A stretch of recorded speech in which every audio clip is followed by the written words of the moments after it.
You're tuned in into Power Moves with Amaya, the podcast where bold ideas, real stories, and unstoppable entrepreneurs take center stage. I'm your host, Amaya Eden, and we're here to drop gems, spark action, and help you make your next move your best one.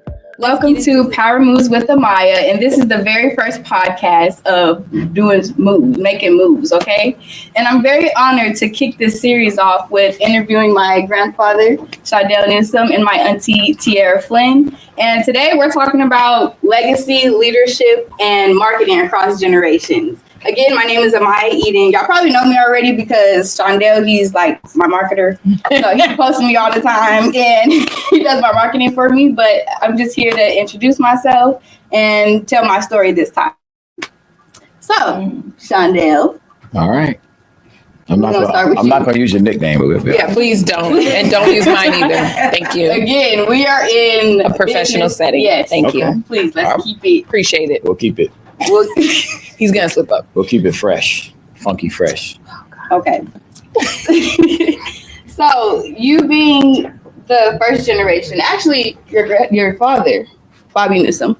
Well, yeah. Well, my father. Well, what happened is when I was at Station Casinos, I was working there and doing marketing and branding for them. I left them and started working on Newsom Marketing 2 to 3 years before I opened it.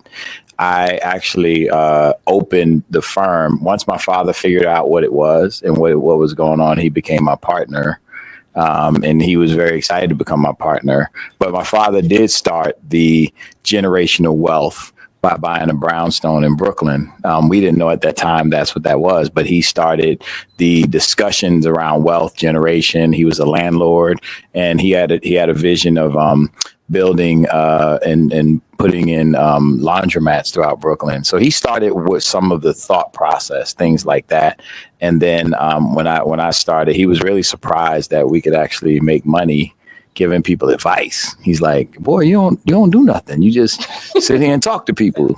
So it was a good thing for him to become my first investor. You know, he decided after we had started that he could invest, and he didn't want to just be an honorary member or honorary owner. He wanted to put skin in the game. So he made our first initial, and he was my first investment and my first business partner from that standpoint. Wow. So he got you have your wheels turning on thinking generational long term. Well, he did that with all of us. I mean, my father grew up in the projects in Brooklyn. We grew up in a neighborhood called Bed-Stuy. It was, nicknamed Do or Die, because most of the statistics say that only 2 out of every black male makes it out of Bed-Stuy. And when I was growing up there, it was interesting because that was a fact. There was a lot of, I would say that a lot of people died from street violence, crack cocaine in the 80s when I was there. The AIDS epidemic that most people don't talk about, that hit heavy. The ground zero always seemed to be New York City. So a lot of my friends and family members and folks were either being incarcerated, going to jail. The crack epidemic caused crack babies all around the place, mothers. There's a bigger destruction than what people know it is. But my father was the first one in our family to say, we're gonna do something new. We're gonna go above and beyond what's going on in our family. We're not going to prison anymore. We're not gonna be bad boys in the neighborhood. So he got 5 boys and 2 girls, and he taught us all how to own homes, take care of our family. Family and faith is our foundation. So that's what he started. So you learned everything from your father. And my mom. Mm-hmm. My mom was evangelist Helen Newsom is a piece of work. She is a real, the church hat lady. If you see a lady that, is the prototype for church ladies, that's her, right? The whole outfit, the whole get up, right? The big old hat. My father used to complain that he couldn't see anything at church because she had this big hat in front of him. So, so it was a combination. My mom is really responsible for a lot of my education. She was a school teacher. So she put me in every special class. I actually went to a middle school that was Philippa Schuyler Middle School for the gifted and talented. And then I started actually in marketing and communications in high school because I went to the High School of Graphic Communication communication arts, which is what was then Hell's Kitchen. Now it's pretty famous, but back then, that's where my high school, right down the street from Rockefeller Center. So we got a lot of live work as a young person, and started my first business when I was 14 doing graphic design. So you was like born with a suitcase in your hand. A briefcase. A briefcase. Let's get it together. Not a suitcase. A briefcase and a calculator. Thank you very much, because I had to count my money. How about that? So yeah, 14, I made like $300 a week. I was a teenage father too. So a lot of things, when it came down to my kids and raising them in the brownstone, I made sure that I took care of them. So I was never an inactive father. So I made sure that I bought their diapers, paid for their daycare, did all those type of things. So I was a little man back then. Right. Well, Tiara met some of my high school classmates that she didn't believe me until she sat down with them. You did too. Yeah. You met some of my high school. They told you. It was like he carried that thing everywhere on the train, in class. The kids in the back. So it's like you were destined to be this businessman and entrepreneur. It's funny because my pastor, the late Dr. Robert E. Fowler Sr., said that he saw that, like he was like, that is your destiny. It's pretty weird that as a kid that I already thought about business, thought about how to market. I read David Ogilvy's book On Brand when I was on the subway. Everybody else probably was on the subway goofing off. I was reading books because my ride to school was an hour and 15 minutes both ways, going back and forth from Brooklyn to Manhattan. So I read a lot, studied. Yeah, so you had your babies, your books, in that suitcase. Briefcase. Briefcase. Babies, books, and briefcase. Briefcase and a Casio calculator. Put that on live stream. That's what I had every day. Yeah. So, being what you've experienced and went through, how do you apply on how to raise your family with everything you learned from your parents? Well, my parents, despite what people think, I know parents and the lackey kids, they call us, that parents get a bad rap. I think that they get a bad rap on how they raise you. But my parents didn't have the same parental guidance that, we had, and you got to give a little bit of grace to the people from the South because, they were, the Jim Crow South was not very kind. To put it lightly, to African Americans, Jim Crow South was very, very brutal to them. So they dealt with a lot of trauma. Today, everybody's talking about trauma and mental health and all that. My parents that was passed down to them. So they had to deal with traumatics. And then on top of that, my father had to serve in Vietnam. And then he comes back to Bed-Stuy, do or die. So there's a lot of trauma that went along with those things. So what I did is looked at the trauma that they dealt with, understood what I had to deal with. I married the mother of my children in high school. Then this other one showed up next after I got married to her. When I got to Las Vegas, my daughter. So Tiara showed up then, and then later on Terrence. So I had 4 kids, and then just really my thing is focus on someone who is something bigger than yourself, right? So for me as a father, always has been focus on them and everything else can fall into place. Focus on them and where God has placed you on this planet. If you're a father, be the best father that you could possibly be. Don't make all the excuses that everybody makes. And for many years, most of my years in the Air Force, I became a single father with those 4 kids. And then later on met Arlene, and she had 4 boys, and we came together, and I was the same way. I told them, I'm not going to try to replace their dads, but I'm going to be me, right? So I'm going to be the great father. If they want to step up, they can. If they don't, then they don't. But at the end of the day, I'm just going to be me. And that's what I've been from day one.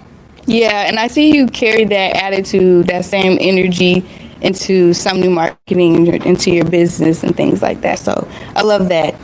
Oh yeah, we got to do something new. You got to do it. You got to do it the way.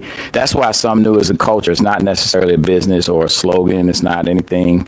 I'm proud of what we've done from Newsom Marketing to Sumnu, because it all comes back to caring about someone other than yourself. Service before self was a core value in the Air Force, but that was something that we learned all the way through. And I got 6 younger siblings, and I believe that being an example for them and being an example for my kids and grandkids, and thanks to you now, great grandkids, too young for that.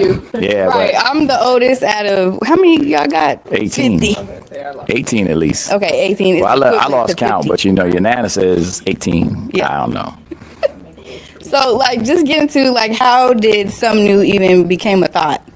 Well, I was on a cruise to Alaska. We had to ditch the kids for a little bit, so we went on a 7-day cruise. 8 kids. We left them at home with Uncle Vernon, right? We went on a cruise, and finally I got an opportunity. So let me just tell you, like, the years I was at Station Casinos, we probably built or bought or acquired 6 or 7 new casinos.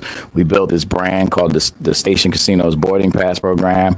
We expanded Texas Station, built Red Rock, built Green Valley, purchased Santa Fe. So I was busy, like I was crazy busy, never really had days off. Worked through Christmas or different holidays. Still made time though. I never missed track meets, football games, all of those. So I was real busy. Arlene was very busy with food and beverage, and she ran buffets. So she had a big job too. So really the idea came when I was just sitting around and didn't have much to do at that time but think. And on the cruise, she asked the question, like, what do you want to do with all this? Are we going to stay at like this place forever? So no, I got an idea that I want to start my own business. I see what they're doing. They built a business, a family business, and they were able to take their everything that they could do and infuse it into the family. They took Gorman from Maryland Parkway to build a new campus, and they built new campus at UNLV. I said, I want to do stuff like that. Like, I want to make that kind of impact. So that's what started the idea. Like, I wanted to do what they were doing. Nice. And how long did it take you to, like, actually launch it and launch the business? Well, it was after I resigned, it took me about 3 years. And it really was an intentional thing for me to do it 3 years. I really wanted to first do the research that was necessary. Like, what did I want my marketing firm to do, and what was really easy for me to do, and it be purposeful so that it has length. Because that's what I learned when I started studying entrepreneurs, is the best entrepreneurs are the ones that are purposeful, and they look at the long term. They look at, even if you're going to sell it or whatever, they're looking at how to make it long term, how to make it sustainable, how to make it with growth for generations. Like, I studied Walt Disney, and he never even got to see his dream come to fruition. I studied people like Sam Walton and with Walmart. So I studied all these different folks who were looking at generational wealth, or even where most people don't give credit is with Wendy's. You know, when you see how that brand had taken a life of its own, when Dave Thomas was actually one of the first colonels for Kentucky Fried Chicken, but he took the concept and ran with Wendy's, and now his daughter is, running the company. So I think that's when I started thinking about that. So I saw their process and I started to do that. So it took me 3 years to, one, transform me from being a marketing executive to being an entrepreneur, understanding the entrepreneurial process, and then understanding how a business can be sustainable. And I only ask that because I see a lot of businesses or people like wake up, oh, I want to start a business today, and just start throwing stuff out there, and they just think it's like fast money. But like you explained, like, it's a long process that strategically was thought of, and you were thinking of the long term, which is the next generation. Yeah, everybody thinks this is overnight success. Actually, overnight success takes about 10 to 15 years. Right? It's not, no, most people don't look at the back end of it. Like, oh, that's an overnight success. Either somebody has launched something like Paris Hilton has launched it off of their family name, things like that. It doesn't happen overnight like that. And I saw that live and in person with the Fertitta family. Their dad started the business in 1976. When I got there, it was like 2006, 2007. So that was like almost 30 years. Wow, almost 30 years of work that was put in. But everybody's like, oh, wow, they blew up. No, they started in 1976. And then, when they bought the UFC, that blew up. So it's things that people don't realize what we go through. And I'm sure Mr. Fatita, he went through a lot. And now his 4 kids owning and running the business. But they went through a lot. Yeah. Mm-hmm. So your ending goal was always generational, something I want to pass down to my kids. Always. It was always a thought in my head. Even your brother, he kind of diverted in this MMA. He's doing this thing there. But he would remember, he's like 5 years old. What he used to say, he's like, I'm going to be the next CEO of Sumnu Marketing. So it was always implanted in that vein, that understanding. Like, as a matter of fact, one of the things that gave me the thought was, we were doing great. Me and Arlene, I thought, were doing great with our kids. We had other kids that moved in. We had nephews and nieces that moved in and stuff like that. We were making great money, doing a great job, had a nice home, nice neighborhood, all that. But then when we had a grandchild, it was like, oh man, there's a whole different level to this, right?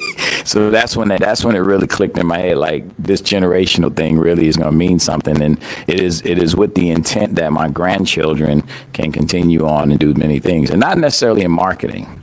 It's just the mindset of entrepreneurship, the mindset of doing your best and doing something that could be generational. Yeah, I like that, because I get questions like, "Oh, did your grandfather did they force you to work for the company?" I'm like, "No." I know, right? Right, and like, with that being said, like, how many of you got 8 kids? So how many of them like actually worked in the business or is taking on that entrepreneurship? I think there was only 2. There was Thomas and Tierra, right? So those 2 wanted to be a part of it. Thomas has always been like an entrepreneur. Like, he's like, since he was a kid, he did all kind of entrepreneur things. He owned a business when he was in high school as well. So he had a very successful business in high school, and then of course he launched his brand later on.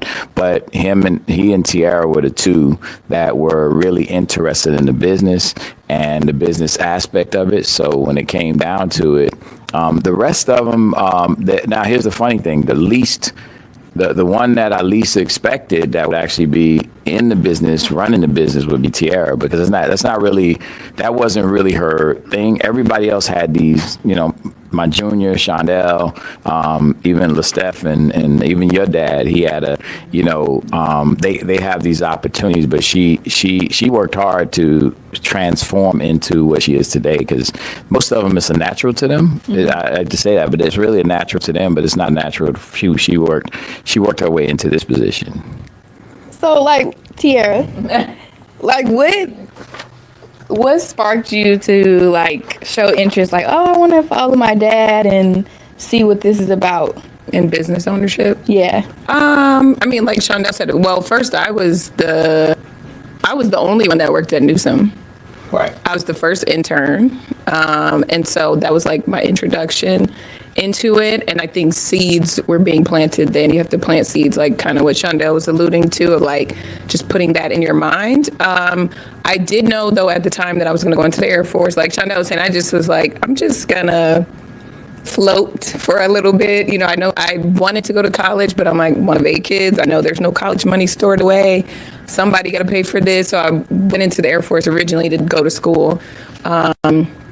And that got deferred a little bit. But I think when I was an intern, the seed was planted for sure. Yeah, she quit Burger King.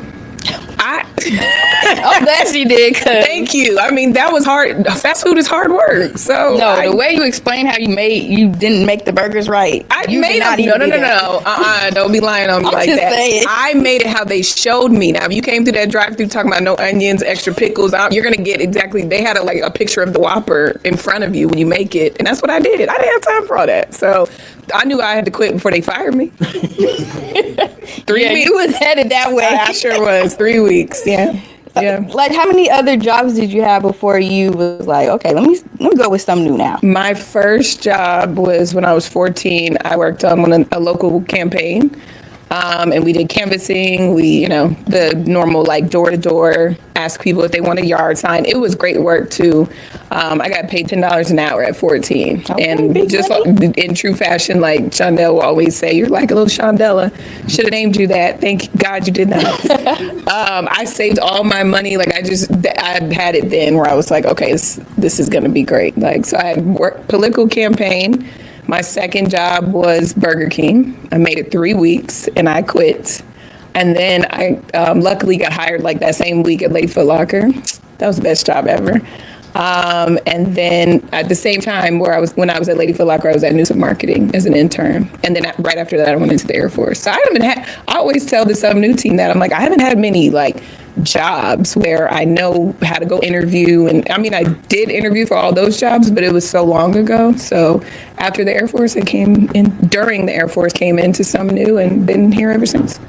Now you're the CEO. Yes. And now you got your own business. Yes. Phenomenal Mama as a doula. Yep. Nice. Yeah. And I like how both of you have been in the military and you guys take what you've learned and apply it into Sumnu Marketing. Oh, yeah. I mean, I think that, and I always share this with the Sumnu team, I'm like, every situation that you're in, you have to learn something. I've known people that when they left the military, they're so bitter and they're so disgruntled. And I mean, things happen. And if you had a horrible experience, you have to turn that into something that you want to do better, right? Like at Sumnu, we do our quarterly and annual feedbacks, and I'm like very adamant about that in training days because I had, when I first came into the Air Force, a horrific boss. Like she just kind of let me do me, and she set me up for failure big time. I didn't even know we were supposed to be doing quarterly feedbacks and things like that until I got to my next base, and they were like, who's this young airman that thinks she running stuff? She just kind of let me do my thing. So I always kept that experience in the back of my mind, like, when I run my business, it's going to be different. And then the same with training. I felt like I didn't get the training that I was supposed to get all the time in the Air Force. And so, applied it to something new. I think any situation, like even I learned from Burger King that I'm not meant for fast food. So, you got to learn from every situation you're in. Yeah, absolutely. And I really appreciate you guys' lessons that you guys learned in life in general and apply it to Sumnu because the team, we all know and learn from both of you, including Carla too. Shout out to Carla. Yes, I know, right? And Arlene. And I appreciate it because, like, I've never worked nowhere else. That's right. Yeah. Nowhere. Yeah. Like, people laugh. They're like, where have you worked? Nowhere. I know. But Sumnu, true. Yeah. My first and only job. And I feel like that's a blessing in itself. Like, to say, oh, my family can employ me for how long I've been here? 8 years? I don't know. Yeah, 8 years. I got introduced at 14. I was doing the labels. I don't know what I was doing. Like, same. That's you don't where work at an office at 14. You don't do that. And then I swear, I promise you, Shondell has asked me, do you know where you are? For like 4 years straight. So the first year he was asking me, do you know where you are? I'm like, yeah, I'm in Las Vegas. I'm here. I work. I'm at your business, And then he keeps asking me like each year, my answers improved. Okay. And like I finally he stopped asking me, so I guess I got it right. I don't know. I feel like you got it. I got it. Yeah, I know. You're doing power moves, so you got it. Yes. So I definitely know where I am now. Like, this is like a huge movement. Like, I didn't see the vision. Of course, I was young when I first started, but nobody sees the vision on his level. No. He's like 20 years. Vision and faith. I'm like, this is the king right here. Because I'm like, and he be right all the time. I know. Like, but you don't know until like 2 years later. Exactly. So that's a true visionary. Mm-hmm. Yeah. So yeah, like I know where I am now. Like I'm in a very special, rare space. Like I'm super appreciative to say like, oh, my grandfather hired me on, and out here I am doing this podcast. I do a radio show for the company. So it's like I never thought it would come to this. Yeah. And I'm just super grateful. I love the team. We got a great team. I love the owners. I have no choice, but like, You have a choice. but it's like, it's not easy. Of course, people's like, oh, you work with your family. How is that? No, yeah, people do assume that they're easy on you. And like I said, I was the first intern, and I'm like, I can't catch a break. Like, it's like being at home again, only now you're in the professional setting. So yeah, No, y'all it was tough. Y'all was hard on me. Like when I was in high school started, I was a minute late, y'all. She stopped me at the door. She like, go home. Turn around, go home. Yes. Oh, Maya. And then I had some ripped jeans. I just came from school. Yeah. I'm not about to wear no business clothes to school. No. I just came from school. Put some clothes in your backpack. But Like you said, this is your first job, so we don't want to set you up for failure if you went somewhere else and you're like, oh, like I said with my first boss in the Air Force, she set me up for failure because I'm just like doing whatever. I'm telling you, I got a tattoo behind my ear, all kind of stuff, and I'm like, girl, why you ain't say nothing? Right. Then I got to my unit in Japan, and they were like, this airman needs to be polished. So we didn't want to set you up for failure. Was my dad, and I'll tell you. Yeah. I'll tell you why, and I need everybody to understand this, right? No matter where you are, you don't have to be there. Like a lot of people get stuck in where they are. And my father was big on Black history. He said, one, I do not want all the stereotypes that you've seen about Black people is wrong. Even this whole thug life and all of that, we don't live like that. Most of us don't live like that. Most of us are not disrespectful to women. Most of us are not trying to be angry and frustrated. Most Black men don't operate like that. So my dad used to get frustrated. He didn't like the vision that was going on in the neighborhoods, right? And really 80% of Black households lack fathers. Their fathers are not in the home, not present. And I'm not saying that they're like, what people don't realize is like a father could be living with you and not be present.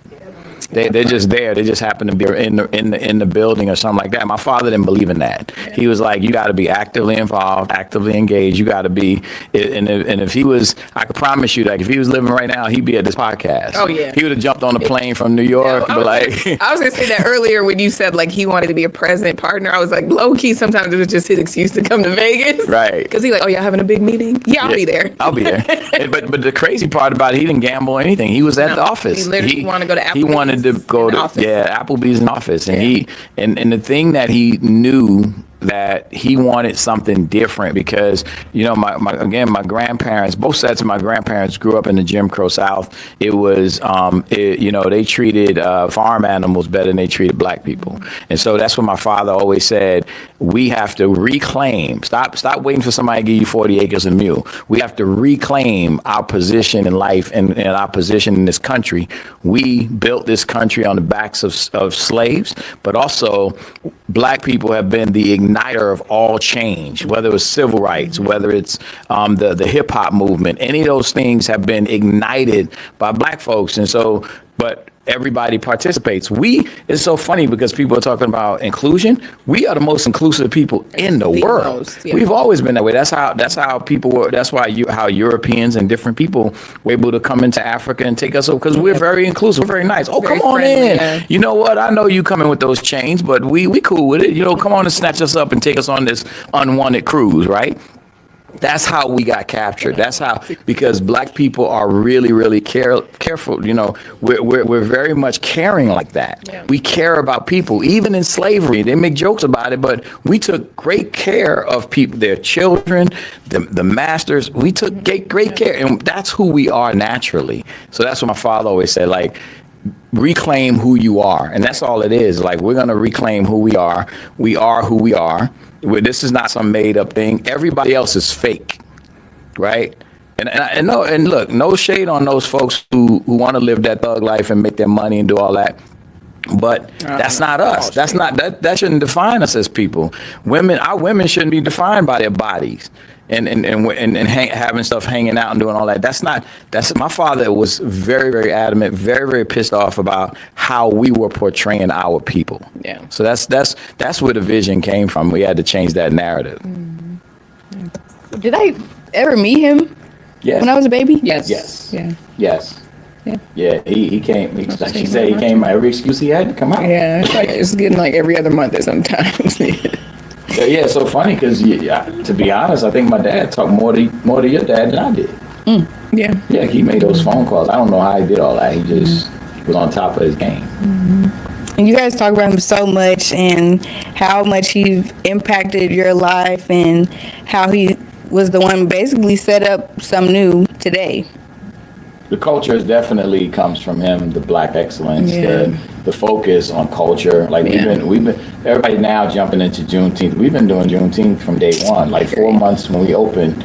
And shout out to, like she said, to Carla. See, that's the other thing is like people like Carla and Arlene, they behind the scenes, they do a lot. Like Carla's the backbone of our operation. She's been the person that gave us kind of like I remember the first time when she was, they were all in their 20s, early 20s, right? Yeah. Carla was pregnant with Sinai, and she brought in this book. She said, here's a book I want you to use. She isn't like freestyling, but like a visionary. He's like, let's just do it. Just get it done. And then he would walk out and we're like, Carla, how are we going to do this? You know, she gave me this book about this big. Yeah, like, she did. Here's all your paperwork. I said, what's that? What's that for? She's like, all the stuff that you want to do. Here's your license. Here's your insurance. Here's this. All the SOPs, All the SOPs. She had all that stacked up. So she's like the one person that balances me out when it came to that stuff. No, yeah. I think it's amazing how we can still be in business working with each other with family, because y'all know that's hard. I know it's hard, but it's like y'all know how to take your hats off, be like, okay, I'm your grandpa speaking to you, get it together. Yeah. Or auntie, you could be like, okay, you could come to me as the CEO. Yeah. And then I just appreciate the balance that we have. Because that's another misconception. People think that it's easy to be in business with your family. I'm like, I feel like it's the hardest. Like, with a stranger, I'm just going to approach it like, let's argue, let's duke it out. But with your family, you maybe approach it with a little care, even though you probably don't think so, or you don't feel that. But you do. You kind of consider, like, how am I going to say this? And then in my dynamic, what Carla left briefly, I'm like, oh, now it's my two parents. And I'm like, listen, I can't really compete with pillow talk. They might go home and be like, let's gang up on Tiara tomorrow so we can get our way. But that never really happened because Arlene's usually on my side. But that's hard, too, because like you said, you don't know when to take the hat on or off to be like, and we had that conversation like a few years ago, Shondell and I, of like, sometimes you just have to have those moments where I'm like, I just want you to be my dad. I just want you to, let's just have a family moment. Like, let's have a family day versus, you know him. He will call you at 6 a.m. Y'all got to put y'all phone on Do Not Disturb like me. But to talk something new, and I'm like, no, first of all, good morning. I'm fine. Your grandkids are fine, you know, so, yeah. Welcome to Power Moves with Amaya, and this is the very first podcast of making moves, okay? And I'm very honored to kick this series off with interviewing my grandfather, Shondell Newsom, and my auntie, Tiara Flynn. And today we're talking about legacy, leadership, and marketing across generations. Again, my name is Amaya Eden. Y'all probably know me already because Shondell, he's like my marketer. So he posts me all the time and he does my marketing for me. But I'm just here to introduce myself and tell my story this time. So, Shondell. All right. I'm not going to use your nickname. Yeah, please don't. And don't use mine either. Thank you. Again, we are in a professional setting. Yes. Thank you. Please, let's keep it. Appreciate it. We'll keep it. He's going to slip up. We'll keep it fresh. Funky fresh. Okay. So, you being the first generation, actually, your father, Bobby Newsom. Well, yeah. Well, my father. Well, actually, what happened is when I was at Station Casinos, I was working there and doing marketing and branding for them. I left them and started working on Newsom Marketing 2 to 3 years before I opened it. I actually opened the firm once my father figured out what it was and what was going on. He became my partner. And he was very excited to become my partner. But my father did start the generational wealth by buying a brownstone in Brooklyn. We didn't know at that time that's what that was, but he started the discussions around wealth generation. He was a landlord, and he had a vision of building and putting in laundromats throughout Brooklyn. So he started with some of the thought process, things like that. And then when I started, he was really surprised that we could actually make money giving people advice. He's like, boy, you don't do nothing. You just sit here and talk to people. So it was a good thing for him to become my first investor. He decided after we had started that he could invest, and he didn't want to just be an honorary member or honorary owner. He wanted to put skin in the game, so he made our first initial, and he was my first investment in my first business.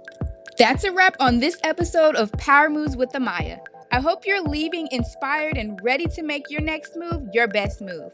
Don't forget to follow us at Sumnu Solution Zone on Instagram, Facebook, YouTube, and LinkedIn for more gems, updates, and behind the scenes. And if you like what you heard, go ahead and subscribe, share, and leave a review. We love to hear your thoughts. Until next time, stay bold, stay focused, and always stay in the zone.